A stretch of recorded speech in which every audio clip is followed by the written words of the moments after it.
सभी प्रशिक्षकों को मैं नमस्कार। आप सभी का हमारे चैनल टीएसपी क्लासेस में एक बार फिर से बहुत-बहुत स्वागत है। तो दोस्तों आज हम इस वीडियो में बात करने वाले हैं यूपी डीएलएड अर्थात बीटीसी फर्स्ट सेमेस्टर के थर्ड प्रश्न पत्र के विज्ञान के बारे में। जो कि आज फर्स्ट सेमेस्टर का ये पहला अध्याय स्टार्ट होगा। अभी तक साइंस का सिलेबस नहीं हो पाया था, साइंस नहीं स्टार्ट नहीं हो पाया था, तो आज साइंस का ये पहला अध्याय स्टार्ट हो रहा है। और बहुत सारे बच्चों का कमेंट भी था कि सर साइंस जल्दी जल्दी स्टार्ट करिए। तो आज साइंस का ये पहला अध्याय स्टार्ट हो रहा है, जो कि अध्याय जो है वो है सजीव वस्तुएं। सजीव व निर्जीव वस्तुएं, लिविंग थिंग्स, यानी सजीव और निर्जीव दोनों के बारे में हम यहाँ पर चर्चा करेंगे, दोनों के बारे में बात करेंगे।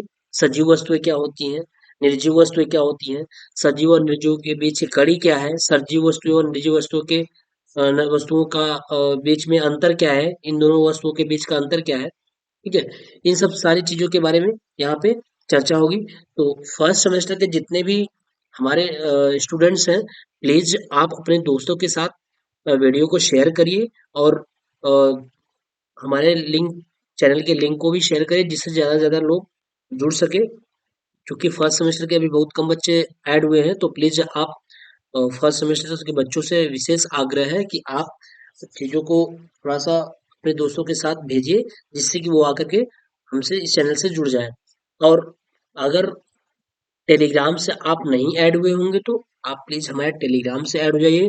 क्योंकि टेलीग्राम से ऐड होने का सबसे ज़्यादा फायदा ये है कि जो चीज़ें यहाँ पे पढ़ाई जाती हैं उसी का पीडीएफ के फॉर्म में उसका नोट्स भी प्रोवाइड करा दिया जाता है, जिससे कि आपको नोट्स बनाने की ज़रूरत नहीं पड़ेगी। अगर हाँ आपको नोट्स अपने हैंड राइटिंग बनाना होगा तो आप हमारे इस पीडीएफ को ओपन करिएगा और वहां से नोट्स आप बना सकते हैं। अदरवाइज आप नोट्स का प्रिंट आउट भी निकलवा सकते हैं। ठीक है, तो टेलीग्राम से जुड़ना अति आवश्यक है, आप टेलीग्राम से अवश्य जुड़ जाइए। ठीक है, तो चलिए हम लोग स्टार्ट करते हैं। ये अध्याय 2 है। ठीक है, ये जो अध्याय है ये अध्याय 2 है, क्योंकि अध्याय जो फर्स्ट है उससे प्रश्न आते नहीं है, उससे प्रश्न पूछे नहीं जाते हैं। ठीक है, वो जब आपका एग्जाम स्टार्ट होगा ना, तो अगर वहां पे चीजें आवश्यकता होगी तो आपको वो बता दिया जाएगा, वहां से इंपॉर्टेंट चीजें बता दी जाएंगी, इंपॉर्टेंट चीजें करा दी जाएगी। वो जब आपका एग्जाम आने वाला होगा 15 दिन 20 दिन पहले, एक महीना पहले, तो वहां पे सारी चीजें इंपॉर्टेंट चीजें बताई जाती है, तो वहां पे बता दिया जाएगा। क्योंकि अध्याय फर्स्ट से आता नहीं है प्रश्न, इसलिए उसमें कुछ ज़्यादा इम्पोर्टेंट है नहीं, तो इसलिए अध्याय फर्स्ट को भी छोड़ दिया गया है। हम अध्याय जो सेकंड है, ये अध्याय 2 है, अध्याय 2 से हम स्टार्ट करेंगे। ठीक है, अध्याय 2। ठीक, चलिए। सजीव वस्तुएं, द लिविंग थिंग्स। पहले हम लिविंग थिंग्स के बारे में पढ़ लेते हैं कि लिविंग थिंग्स है क्या, जो हमारी सजीव वस्तुएं हैं क्या। ठीक है, देखिए दिया है सजीव वस्तुएं, पृथ्वी पर पाए जाने वाले वे समस्त जीव जिसमें जीवन पाया जाता है, यानी जो जीवित होते हैं, है ना। पृथ्वी पर पाए जाने वाले वे समस्त जीव जिनमें जीवन संभव है या जीवन पाया जाता है, और जिनमें श्वसन क्या होता है, जिनमें श्वसन, है ना, श्वसन इस तरीके से लिखिए, जिनमें श्वसन जैसी पोषण महत्वपूर्ण क्रियाएं होती हैं, यानी श्वसन होती है, पोषण होती है, ये सभी क्रियाएं होती हैं, वो क्या कहलाती हैं, सजीव कहलाती हैं, है ना। तो सजीव वस्तुएं वे होती हैं जिनमें क्या होता है, जीवन पाया जाता है, और जो श्वसन करते हैं, तथा उसमें पोषण भी होता है ना, न्यूट्रिशन भी होता है। ये सभी जो क्रियाएं होती हैं वो क्या कहलाती हैं, सजीव कहलाती हैं। अब वो सजीव वस्तुएं हो सकती है, सजीव कुछ भी हो सकता है, जिनमें ये चीजें क्रियाएं होंगी, वो हमारे किसके अंतर्गत आएगा, वो सजीव के अंतर्गत आएगा। उदाहरण के तौर पे दिखाया गया है, जैसे पेड़ पौधे हुए, जीव जंतु हुआ, पशु पक्षी हुआ, सूक्ष्म जीव तथा मनुष्य।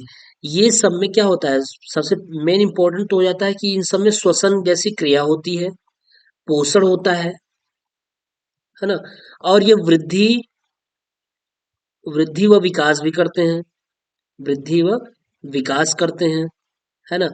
प्रजनन की क्रिया होती है इनमें, ये सब सारी क्रियाएं इसमें होती हैं, इसलिए ये सब क्या है, सजीव वस्तुएं हैं।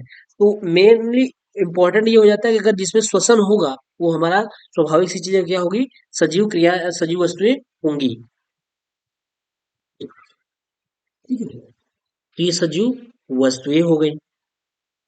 उसके बाद हम देख लेते हैं कि निर्जीव, नॉन लिविंग वस्तुएं। निर्जीव वस्तुएं क्या है, तो पृथ्वी पर पाए जाने वाले वे सभी चीजें, यानी वे सभी जीव या वे सभी जीव तो नहीं कह सकते हैं, पृथ्वी पर पाई जाने वाली वे सभी चीजें जिसमें जीवन नहीं पाया जाता है, यानी जिसमें क्या होता है, जीवन नहीं पाया जाता है, जिसमें श्वसन नहीं होता है, जिसमें पोषण नहीं होता है, जिसमें वृद्धि एवं विकास नहीं होता है, जिसमें प्रजनन जैसी क्रियाएं नहीं होती हैं, है ना। यहाँ पे लिखा है जिनमें श्वसन प्रजनन आज सभी क्रियाएं नहीं होती हैं, वे सभी जीव क्या कहलाते हैं, वे सभी जीव निर्जीव वस्तुएं कहलाते हैं। ठीक है, तो पृथ्वी पर पाए जाने वाले वे सभी चीजें जिनमें जीवन नहीं पाया जाता है, जिनमें श्वसन प्रजनन पोषण वृद्धि विकास आज सभी क्रियाएं नहीं होती हैं, वे सभी क्या कहलाते हैं, निर्जीव वस्तुएं कहलाती हैं। ठीक है, जैसे यहाँ दिखाया गया है उदाहरण के तौर पे रेलगाड़ी हो गया, मोटर गाड़ी हो गया, बालू हो गया, कोयला हो गया, कुर्सी हो गया, कुर्सी हो गया, पेन हो गया, मेज हो गया, है ना, कंप्यूटर हो गया, कंप्यूटर हो गया, मोबाइल हो गया, जो चीजें आप यूज करते हैं उन्हीं सब चीजों को बात कर लीजिए। ये सब सारी चीजें क्या है, नॉन लिविंग थिंग्स में आती है, निर्जीव वस्तुएं में आती हैं ये चीजें। ठीक है, तो आपको ये सजीव वस्तुएं और निर्जीव वस्तुएं समझ में आ गया होगा कि मेन आपका श्वसन प्रजनन पोषण वृद्धि विकास होता है।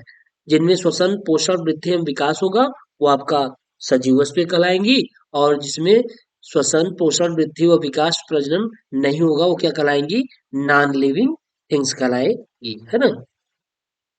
चलिए आगे देखिए, आगे कह रहा है सजीवों के लक्षण, कैरेक्टरिस्टिक्स ऑफ लिविंग, यानी सजीवों के लक्षण क्या क्या है। 2019 में ये प्रश्न पूछा गया है कि सजीवों के लक्षण क्या है, इसके बारे में बताइए। या पूछ लेगा सजीवों के निम्नलिखित 4 लक्षण बताइए, 5 लक्षण बताइए, या केवल ऐसे ही पूछ लेगा सजीवों के लक्षण क्या है, सजीवों के लक्षण के बारे में बताइए।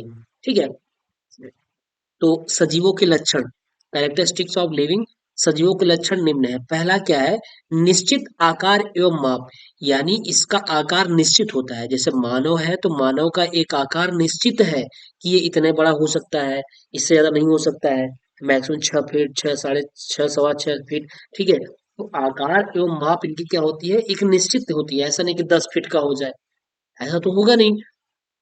जैसे बैल है, बैल की भी एक आकार एवं माप इन सब की निश्चित होती है। ठीक है, तो जो हमारे सजीव जितने भी होते हैं सबकी एक निश्चित आकार और माप होती है।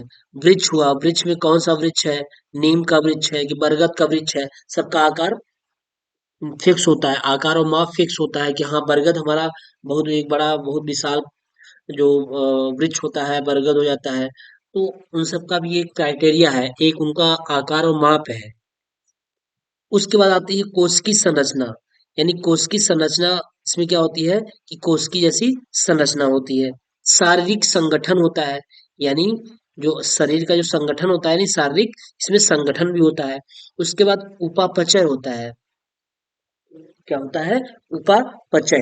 जैसे आप उपापचय को सुने होंगे कि उपापचय क्या चीजें होती है, उपापचय हमारी 2 प्रकार की होती है ना। तो आप ये पढ़े होंगे, एक होता है उपापचय आपका, देखिए मैं बता दे रहा हूँ, उपापचय 2 प्रकार की होती है। एक होता है एनाबॉलिज्म, एनाबॉलिज्म,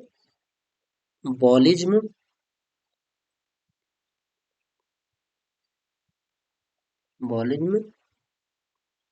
दूसरा होता है कैटाबॉलिज्म,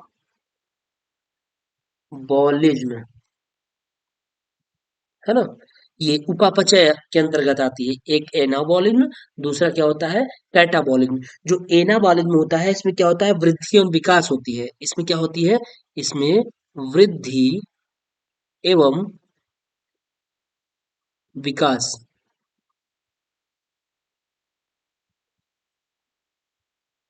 वृद्धि एवं विकास, देखिए वृद्धि एवं विकास तो दोनों में होता है, लेकिन थोड़ी सी अंतर ये होती है कि इसमें बड़े अणुओं का निर्माण होता है। जो वृद्धि और विकास होता है इसमें बड़े अणुओं का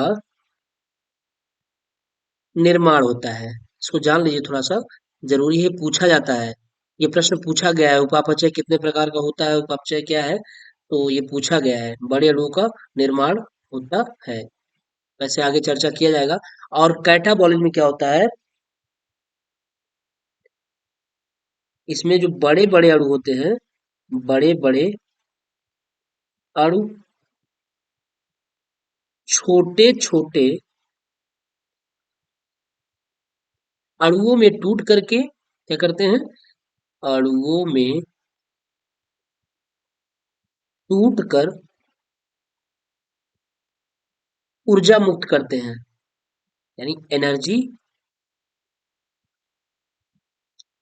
एनर्जी मुक्त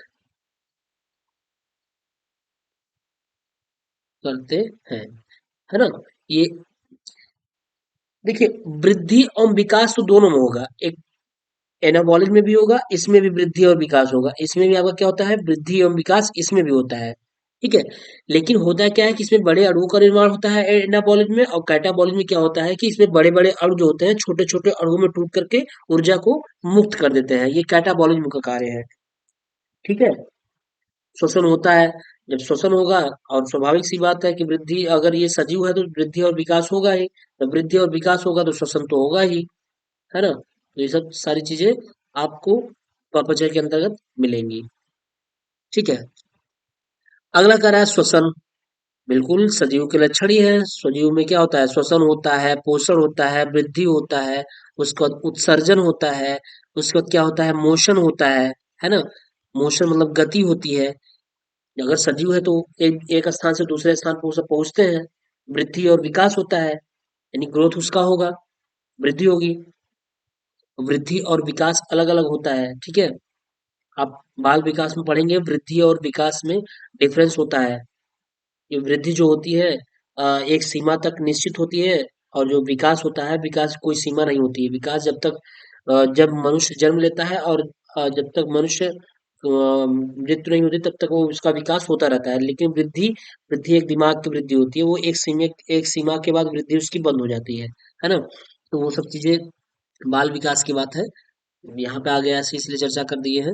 बाकी ये आपका हो गया, मानी इसमें उत्सर्जन होता है, इसमें गति होती है, वृद्धि होती है, पोषण होता है, ये सब सारी चीजें किसकी हैं, ये सजीवों के लक्षण है, कैरेक्टरिस्टिक्स ऑफ लिविंग, इसके लक्षण होते हैं, ठीक है।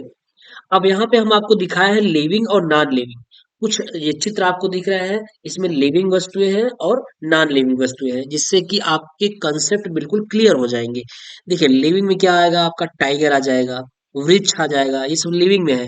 क्यों, क्योंकि इसमें क्या क्या होता है, इसमें श्वसन होता है, पोषण होता है, वृद्धि होती है, विकास होता प्रजनन की क्रिया होती है ना, ईटीसी, ये सब सारी क्रियाएं इसमें होती हैं। तो इसलिए जैसे आपका टाइगर हो गया, ये लिविंग में आएगा, यानी सजीव में आएगा, किस में आएगा, सजीव, ये आपका सजीव में आ जाएगा ना, सजीव हो जाएगा। और निर्जीव दो पढ़ रहे हैं हम, तो यहाँ पे आपका ये सजीव हो जाएगा, ये वाला निर्जीव हो गया, ये निर्जीव हो गया, और ये आपका क्या हो गया, सजीव हो गया। सजीव वस्तुएं और निर्जीव वस्तुएं, ठीक। चलिए, टाइगर हो गया, सजीव वस्तु में हो गया, पेड़ हो गया, सजीव वस्तु में हो गया, मकड़ी आप देखे हैं, मकड़ी है, और ये मशरूम है, मशरूम भी सजीव में आता है, चिड़िया है, फ्लावर है, पौधे आपके सजीव में ही आते हैं, हिरन है, लोमड़ी है, उसका जिराफ है आपका, इधर फ्लाई आपकी हो गई, और फिश हो गया, और फ्रॉग हो गया, ये सब किस में आएंगे, सजीव वस्तुओं में आ जाएंगे। और नॉन लिविंग क्या आ जाएगा, जैसे क्लाउड हुआ, ये नॉन लिविंग में है, पेंसिल है, और उसके बाद बाईसाइकिल है, ये सब नॉन लिविंग में है, नोटबुक है, नॉन लिविंग में है, चेयर है, नॉन लिविंग में है, ड्रिल वाली मशीन हो गई, ये नॉन लिविंग में है, कार हो गया, नॉन लिविंग में है, टेडी बियर आप देखते होंगे, ये भी नॉन लिविंग में है, क्लॉक हो गया, क्लॉक भी नॉन लिविंग में है, एरोप्लेन हो गया, नॉन लिविंग में है, और कैंची हो गया, माइक्रोस्कोप हो गया, फोन हो गया, बाल हो गया, ये सब किसमें है, ये सब नॉन लिविंग में आते हैं, नॉन लिविंग थिंग में आती है। यानी इन सब में क्या होता है, इन सब में शोषण, श्वसन, पोषण, वृद्धि, विकास, प्रजनन जैसी क्रियाएं नहीं होती हैं, इसलिए नॉन लिविंग है। तो आई थिंक बिल्कुल अच्छी तरीके से समझ में आ गया होगा। और उसके बाद कुछ और पॉइंट था, संवेदनशीलता था अनुकूलन। यानी जो हमारे सजीव होते हैं इनमें संवेदनशीलता होती है। संवेदनशीलता में जैसे आता है भय, क्रोध, है ना, भय हो गया, क्रोध हो गया, और आपका प्यार हो गया। ये सब संवेदनशीलता में आती है। अगर व्यक्ति के अंदर संवेदनशीलता नहीं होगा तो चीजें आपस में लगाव नहीं रहेगा। संवेदनशीलता का मतलब कभी कभी क्रोध आ जाता है तो उसमें संवेदनशील व्यक्ति हो जाता है तो अपने आप को कंट्रोल कर लेता है। तो ये सब सजीव के ही अंतर्गत में आते हैं। निर्जीव में ऐसा कुछ नहीं होगा। तथा अनुकूलन, एडॉप्टेशन, एडॉप्टेशन में अनुकूलन में क्या होता है कि जो जैसा जंतु है, जैसा परिवेश मिलेगा, जैसा वातावरण मिलेगा, अपने आप को उसी वातावरण में ढाल लेगा। जैसे कि अभी इस समय क्या है, ठंडी है, तो हमारी बॉडी जो है वो ठंडी के अकॉर्डिंग अपने आप को ढाल ली है। इसके बाद क्या आ जाएगा, 3-4 महीने बाद आपका गर्मी आ जाएगा। जब गर्मी आ जाएगा तो हमारी जो बॉडी होगी वो अपने आप को गर्मी के रूप में ढालने की कोशिश करेगी। फिर क्या आएगा, बरसात आ जाएगा, है ना। तो ये यही होता है, हमारा अनुकूलन होता है। और अनुकूलन किस में होगा, सजीवों में ही होगा, निर्जीवों में थोड़ी ना होगा। अनुकूलन जो होगा हमारा वो सजीवों में ही होगा। निर्जीव में से क्या मतलब है, क्या ठंडी आए, बारिश आए, कुछ भी आए, उससे क्या मतलब है। तो एडॉप्टेशन जो होता है, अनुकूलन जो होती है, वो हमारी वातावरण के अकॉर्डिंग अपने आप को ढाल लेती है। जो हमारी बॉडी होती है वो वातावरण के अकॉर्डिंग ढाल लेती है उसी चीज को। ठीक है। फिर उसके बाद प्रजनन, प्रजनन के बारे में बताया हमने। प्रजनन जो होता है निषेचन की क्रिया के द्वारा प्रजनन होता है। फिर लाइफ साइकिल, इसमें क्या होता है, लाइफ साइकिल जो होता है, ये हमारी लाइफ साइकिल एक चलती रहती है। जैसे लाइफ साइकिल में आप पढ़े होंगे, प्रथम प्रकार के उपभोक्ता, प्रथम प्रकार के उपभोक्ता, द्वितीय प्रकार के उपभोक्ता, तृतीय प्रकार के उपभोक्ता। ये आप कक्षा 9-10 में पढ़े होंगे। तो वही एक लाइफ साइकिल है, एक दूसरे के ऊपर डिपेंड करती है, हमारी लाइफ साइकिल चलती रहती है। ठीक है। ये जीवन चक्र होता है, इसको बोलते हैं। तो ये आपका सजीवों के लक्षण हो गया। अब हम आपसे बात करते हैं सजीव एवं निर्जीव में अंतर। Difference between living and non living. सजीव एवं निर्जीव में अंतर क्या है, इसके बारे में चर्चा कर लेते हैं। तो देखिए, अंतर में आप तो बहुत सारे अंतर तो ऐसे ही जान गए होंगे, सजीव और निर्जीव में क्या अंतर है। क्योंकि इतनी सारी चीजें चर्चा कर ली गई है, उसके बाद एग्जाम्पल भी बता दिया गया। तो सजीव और निर्जीव में आप अंतर, ज्यादा ज्यादा अंतर जान ही गए होंगे। फिलहाल हम यहाँ पे देख लेते हैं। यहाँ से प्रश्न पूछा था, ये प्रश्न सजीव और निर्जीव में अंतर पूछता है। तो देखिए, अंतर के आधार क्या है। पहली बात तो निश्चित आकार एवं माप। यानी किसका आकार और माप निश्चित होता है, किसका आकार और माप निश्चित नहीं होता। तो सजीवों वस्तुओं की आकृति एवं आकार निश्चित होती है, अभी इसके पहले ही बताया गया है। क्योंकि सजीव का लक्षण ही है कि इसकी आकार और माप क्या होंगे, निश्चित होंगे। तो सजीव वस्तुओं की आकृति एवं आकार क्या होते हैं, निश्चित होते हैं। और निर्जीव वस्तुओं में क्या होता है, निर्जीव वस्तुओं की आकृति एवं आकार क्या होती है, अनिश्चित होती है। क्या होती है, अनिश्चित होती है। इसमें कुछ पता नहीं रहेगा, क्योंकि निर्जीव वस्तु है, उसको जैसा हम बनाएंगे वैसा वो बनता चला जाएगा। तो निर्जीव वस्तुओं की आकृति और आकार अनिश्चित होती है। फिर श्वसन, श्वसन क्या होगा, सजीवों में श्वसन क्रिया होती है, जिसके फलस्वरूप इसको उनको ऊर्जा प्राप्त होती है। यानी जो सजीव होते हैं, सजीव में श्वसन की क्रिया होती है, जिसके फलस्वरूप क्या होता है, एनर्जी जनरेट होती है, एनर्जी प्राप्त होती है। ठीक है। और निर्जीवों में क्या होती है, निर्जीवों में श्वसन क्रिया नहीं होती। जो हमारे निर्जीव होता है, निर्जीव में श्वसन क्रिया नहीं होती, इस चीज को बताया गया है। श्वसन हमारी जो होती है, जैसे सजीव के लक्षण जो थे, सजीव के लक्षण श्वसन में यह है। जो सजीव के जो लक्षण है वो श्वसन ही सजीव का लक्षण है। फिर बात आती है पोषण। तो सभी सजीव भोजन ग्रहण करते हैं। न्यूट्रिशन में क्या होगा, सभी सजीव क्या होंगे, भोजन ग्रहण करेंगे। शारीरिक क्रियाओं के लिए ऊर्जा इन्हीं भोजन से ही प्राप्त होती है। यानी अगर आपके बॉडी में क्रियाएं करनी है तो आप उसके लिए आपको भोजन करना पड़ेगा। अगर आपको चलना है, कोई कार्य करना है, कोई बड़ा सा आपको पत्थर उठाना है या कुछ भी कोई वर्क करना है, तो उसके लिए आपको भोजन की आवश्यकता होगी, यानी पोषण की आवश्यकता होगी। जब तक आपको भोजन जब आप भोजन नहीं करेंगे तो आपके अंदर एनर्जी नहीं रहेगी। जब एनर्जी नहीं रहेगी तो आप किसी कार्य करने के लिए समर्थ नहीं होंगे। तो इसलिए पोषण की आवश्यकता पड़ती है। और निर्जीवों में क्या है, निर्जीवों को भोजन की आवश्यकता नहीं होती है, क्योंकि इनमें कोई जैविक क्रियाएं नहीं होती। और जब इसमें जैविक क्रियाएं है नहीं, तो इसमें पोषण की आवश्यकता नहीं है। कंप्यूटर को कौन सा पोषण की आवश्यकता है, मोबाइल को कौन सा पोषण की आवश्यकता है, उसको आप चार्ज करिए वो चलती रहेगी, चार्ज करिए चलती रहेगी, है ना।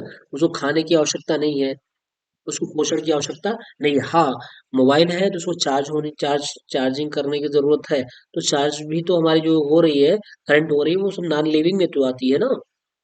ठीक है, क्योंकि उसमें श्वसन की क्रिया तो होती नहीं है। ठीक, ये हुआ। उसके बाद आता है वृद्धि। वृद्धि क्या है? सजीवों में आंतरिक परिवर्तनों के कारण वृद्धि होती है। जो सजीव होते हैं उसमें आंतरिक परिवर्तन, यानी सजीवों के अंदर बहुत सारे परिवर्तन होता है, उसी परिवर्तन के द्वारा हमारी क्या होती है? वृद्धि होती है। तो सजीवों में वृद्धि होगी। और निर्जीवों में क्या होता है? निर्जीवों में बाह्य कणों के जमने से वृद्धि होती है। यानी आप, वृद्धि का मतलब इसमें ये हुआ कि जैसे अगर आप कोई चीज बना रहे हैं, मान चलिए आप कोई कुर्सी बना रहे हैं, तो कुर्सी आप बड़ा बना सकते हैं, छोटा बना सकते हैं, वो आपके ऊपर डिपेंड होता है। उसमें बाह्य चीजें जोड़ेंगे, बाह्य कणों को जोड़ेंगे, तभी जाके वो उसका वृद्धि होगा, तभी जाके उसको कम कर सकते हैं, बढ़ा सकते हैं। ये आपके ऊपर डिपेंड है ना। जैसे रेलगाड़ी हुआ, रेलगाड़ी को अगर बड़ा बनाना है तो क्या करेंगे आप? उसके डिब्बे को जोड़ते जाएंगे, डिब्बे को जोड़ते जाइए, रेलगाड़ी क्या होती जाएगी? बड़ी होती जाएगी। अगर छोटा बनाना है तो डिब्बे को कम कर दीजिए, है ना। तो ये रेलगाड़ी हो गई। बस होता है, बस को एक छोटी बस आती है, बड़ी बस आती है, तो वही उसका वृद्धि और विकास होता है, वही उसकी वृद्धि होती है। वृद्धि का मतलब ये हो जाता है उसके बाह्य कणों को जोड़ दिए, अगर बाहरी पार्टिकल्स को आप ऐड करेंगे, उसका वृद्धि होगी।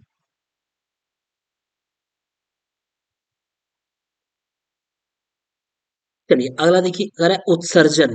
सजीवों के शरीर में विभिन्न रासायनिक क्रियाओं के फलस्वरूप उत्सर्जी पदार्थ उत्पन्न होती है। देखिए सजीवों के शरीर में विभिन्न रासायनिक क्रियाओं के फलस्वरूप, देखिए हमारे अंदर, जो शरीर के अंदर होते हैं, बहुत सारी क्रियाएं होती हैं। जैसे क्या होता है कि एसिड बहुत बन जाता, कभी कभी क्या हो जाता है पेट के अंदर एसिड बन गया, तो डकार टाइप बहुत सारी चीजें ऐसी होती हैं, गैस का बनना। तो वही चीजें हमारी होती है कि रासायनिक क्रियाओं के फलस्वरूप जो उत्सर्जी पदार्थ होते हैं वो उत्पन्न होते हैं। ठीक है, तो वो बॉडी के अंदर होता है। कभी कभी क्या होता है, खाना ज्यादा आप खा लेते हैं तो क्या होता है, कच्चे डकार टाइप आती है, तो वहाँ एसिड वगैरह का क्या होगा, रासायनिक आपस में रासायनिक क्रियाएं हो गई, जिससे कि उत्सर्जी पदार्थ उत्पन्न हो गए। ठीक है, बहुत सारी चीजें होती हैं, मल मूत्र को त्यागना, ये सब उत्सर्जी पदार्थ के अंतर्गत ही आते हैं। और निर्जीवों में क्या होता है? निर्जीवों में उत्सर्जन क्रिया नहीं होती। इसमें इसकी बॉडी के अंदर कोई क्रियाएं होती नहीं, कोई रासायनिक क्रियाएं होती नहीं, बॉडी के अंदर कुछ तो है ही नहीं, कोई सिस्टम तो है ही नहीं, तो इसमें कौन सा उत्सर्जन क्रिया होगी? हाँ, कुछ चीजें ऐसे निर्जीव वस्तुएं हैं जिसमें क्या करना होता है, उसमें उसके अंदर क्रियाएं होती हैं, लेकिन वो क्रियाएं हम अपने द्वारा उसको कराते हैं, यानी हम उसमें मैन्युफैक्चर्ड करते हैं। जैसे कंप्यूटर हुआ, कंप्यूटर को मानव ही तो बनाया है ना, तो उसमें बहुत सारी मशीनें हैं, तो क्या होता है कभी कभी हीट हो जाती है तो उसमें प्रॉब्लम हो जाती है, वो उसका अलग सिस्टम है, क्योंकि वो निर्जीव वो चीजों में आती है, निर्जीव वस्तुओं में आती है, और उसको जो बनाने वाला है वो मानव ही है, वो निर्जीव वस्तुओं से मतलब है, वहां पे उत्सर्जन से कोई मतलब नहीं है। चलिए अगला देखिए, अगला कह रहा है गति। गति, सजीवों में आंतरिक शक्ति के कारण गति होती है। बिल्कुल, जब अंदर शक्ति रहेगी तो हमारी क्या होगी? गति होगी। जैसे उस शक्ति के लिए हम क्या करते हैं? पोषण लेते हैं, न्यूट्रिशन करते हैं, यानी भोजन ग्रहण करते हैं।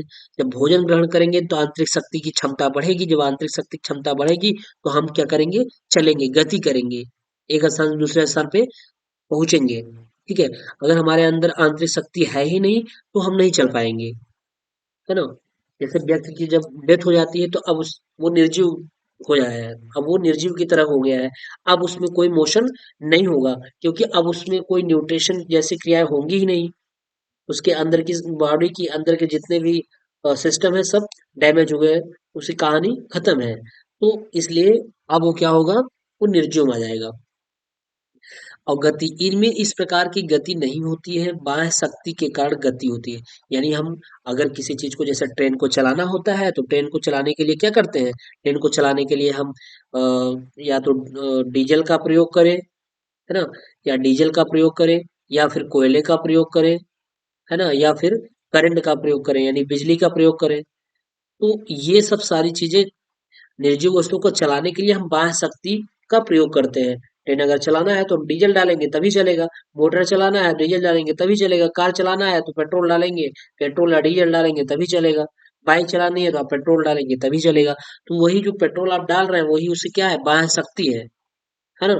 तो इसमें इस प्रकार की गति नहीं होती है, यानी कि गति नहीं होती, क्योंकि इसमें जो अगर आपको गति कराना है तो आपको बाह्य शक्ति देना पड़ेगा। चलिए अगला देखिए, अगला प्रजनन है। तो प्रजनन में क्या होता है, सभी सजीव अपने जैसे संतान उत्पन्न करते हैं। बिल्कुल, इसमें प्रजनन होता है, निषेचन की क्रिया होती है, जिसके द्वारा क्या होता है, जैसा वो सजीव रहेगा अपने जैसे संतान पैदा करेगा।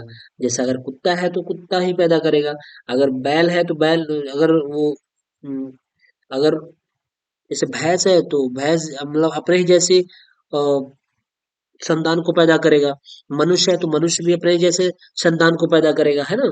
तो ये सब सारी चीजें हैं।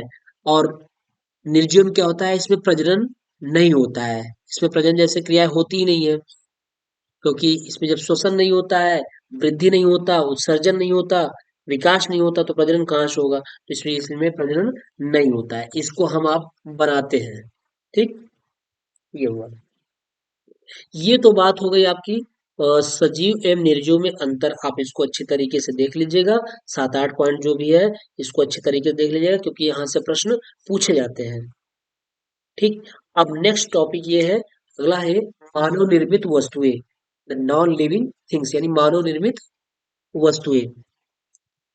मानव निर्मित वस्तु यानी वो वस्तुएं होती है जिसे मनुष्य अपने द्वारा बनाता है, वो क्या होता है, नॉन लिविंग में आती है। जब मनुष्य किसी चीज को बनाएगा, जैसे रोबोट बनाया है तो नॉन लिविंग में है, भले ही वो आपके जैसा कार्य कर रहा है लेकिन वो नॉन लिविंग में है, क्योंकि उसके अंदर सारे इक्विपमेंट लगाए गए हैं, सारे मशीन लगाए गए हैं, जिससे कि आप जैसा वर्क वो कर रहा है। ठीक है, तो वो नॉन लिविंग थिंग्स में ही आएगा। तो देख लेते हैं हम क्या है। मानव निर्मित वस्तुएं वह होती हैं जिसका निर्माण मनुष्य द्वारा स्वयं अपनी बुद्धि एवं कौशल द्वारा किया जाता है। जैसे कंप्यूटर, मकान, गाड़ी, साइकिल, साबुन, कपड़ा आदि। यानी मानव निर्मित वस्तुएं वह वस्तुएं होती हैं जिसका निर्माण क्या करता है, मनुष्य द्वारा स्वयं अपनी बुद्धि एवं कौशल के द्वारा किया जाता है। यानी अपने दिमाग का प्रयोग करके मनुष्य जो वस्तुएं बनाता है वो मानव निर्मित हो जाती है। जैसे अगर हमें मकान बनाना है, अगर ये मकान है तो मकान मनुष्य क्या करेगा, अपना दिमाग लगा के बनाएगा, कैसा मकान बनाना है कैसा नहीं बनाना है। ठीक है, गाड़ी बनानी है जो आप यूज करते हैं, बाइक यूज करते हैं, तो वो तो मनुष्य ने ही तो बनाया है ना। साइकिल हुआ, साइकिल किसने बनाया है, मनुष्य ही तो बनाया है, अपना दिमाग का प्रयोग करके, अपनी बुद्धि और कौशल का प्रयोग करके साइकिल को किसने बनाया है, साइकिल को मानव ने ही बनाया है। साबुन हो गया, कपड़ा हो गया, बड़ी बड़ी फैक्ट्रियां हैं, कपड़े की बड़ी बड़ी फैक्ट्रियां हैं, वहां सारे वर्कर ही तो काम कर रहे हैं, सारे मनुष्य ही तो काम कर रहे हैं, कपड़े को मनुष्य क्यों बना रहे हैं। कंप्यूटर हुआ, जो सबसे तेज दिमाग माना जाता है वो कंप्यूटर का, तो वो उसे भी किसने बनाया है, मानव ने ही बनाया है। ठीक है, तो ये मानव निर्मित है। ठीक, मानव निर्मित वस्तुएं जिससे मैं आपको दिखा रहा हूँ, ये देखिए, मानव निर्मित वस्तुएं आपका यहाँ पे है, ये चीजें देखिए, ये मानव निर्मित वस्तुएं हैं। जैसे ये टायर हुआ, क्या है ये, टायर है, टायर हो गया। ये पीलो हो गया, यानी तकिया हो गया। ठीक है, जूता हो गया, ये मानव निर्मित है। कप है, मानव निर्मित है। उसके बाद ये आपका वायर है, यानी तार है, या तार या रस्सी है जो भी है, ये क्या है, मनुष्य ने बनाया है। इसके बाद ये घड़ा टाइप है ना, सब किसने बनाया है, मनुष्य ने बनाया है, ये मानव निर्मित है। लेकिन यहाँ पे एक नैसर्गिक पदार्थ है जिसको मानव नहीं बनाया है, जिसको मानव नहीं बनाया है, ये प्रकृति के द्वारा बनाया हुआ है। जैसे मिट्टी, मिट्टी आप नहीं बनाया है, मिट्टी प्रकृति के द्वारा बनी है। ये लकड़ी हुआ, लकड़ी भी प्रकृति के द्वारा बनाई गई है। पत्थर हुआ, पत्थर प्रकृति के द्वारा बनाई गई है। हाँ, आप अलग अलग पत्थर से ही अलग पत्थर बना सकते हो, वो अलग की चीज है, लेकिन मेन तो जो भी बनाएंगे पत्थर से ही बनाएंगे ना, तो पत्थर जो है ये नेचुरली है, ये ईश्वर के दिया, ईश्वर का बनाया हुआ है। ठीक है, इसके बाद ये फ्लावर्स है, फूल वगैरह है ना, ये सब सारी चीजें, ये सारी चीजें आपकी ये हैं, ये सब नैसर्गिक पदार्थ में आते हैं, यानी कि जिसको मनुष्य नहीं बनाया हुआ है, प्रकृति के द्वारा बनाया गया है। ठीक है, चलिए अगला ये देखिए,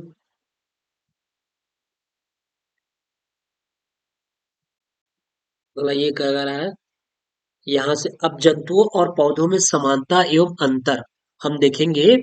equality and difference between animals and plants. जंतुओं और पौधों में समानता एवं अंतर, यानी जंतु और पौधे में क्या क्या समानताएं पाई जाती है और क्या अंतर होता है। बहुत सारी समानताएं पाई जाती है और बहुत सारे अंतर भी होते हैं, उसी चीज को देखेंगे। तो देखिए, जंतुओं एवं पौधों में समानताएं तथा अंतर को निम्न 5 बिंदुओं के आधार पर समझा जा सकता है। पहला बिंदु क्या है? कह रहा है जंतु एवं पौधों दोनों में गतिशीलता होती है। ये समानता है, हम पहले किसी बात कर रहे हैं, समानता की बात कर रहे हैं कि दोनों में समानता क्या है उसको हम देख लेते हैं।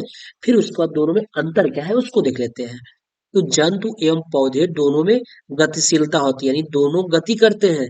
भाई दोनों गति करते हैं तभी तो, जैसे अब पौधा हुआ, पौधा गति करता है तभी तो बढ़ रहा है वो। नहीं तो जैसा बोया गया था वैसा ही बीज, जैसा बीज डाला गया था थोड़ा बड़ा हुआ उतने पे ही रह जाता। ऐसा नहीं है, यानी दोनों में क्या होती है, गतिशीलता होती है। जंतु भी गति करते हैं और पौधे भी गति करते हैं।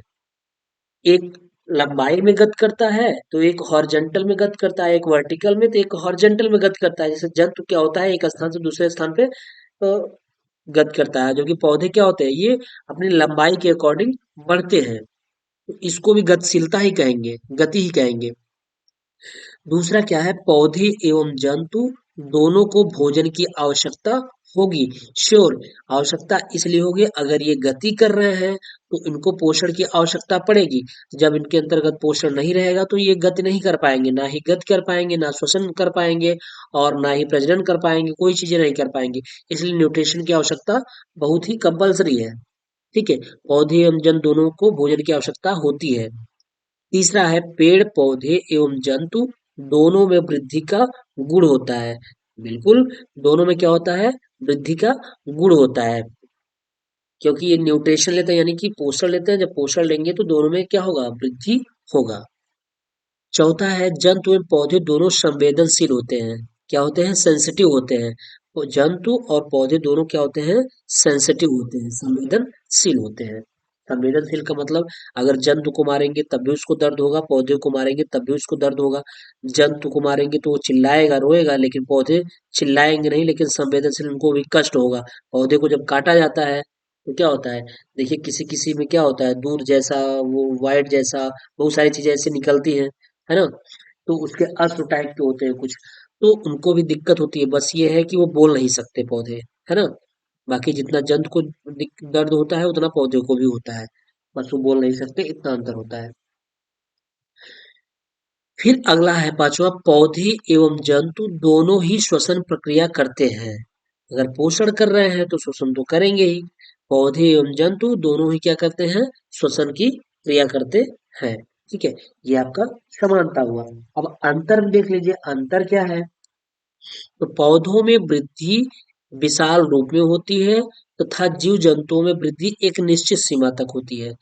यानी जो पौधे हमारे हैं इसमें वृद्धि होती जाती, बहुत बड़े होते जाते हैं, बहुत सारे पौधे बहुत बड़े बड़े हो जाते हैं।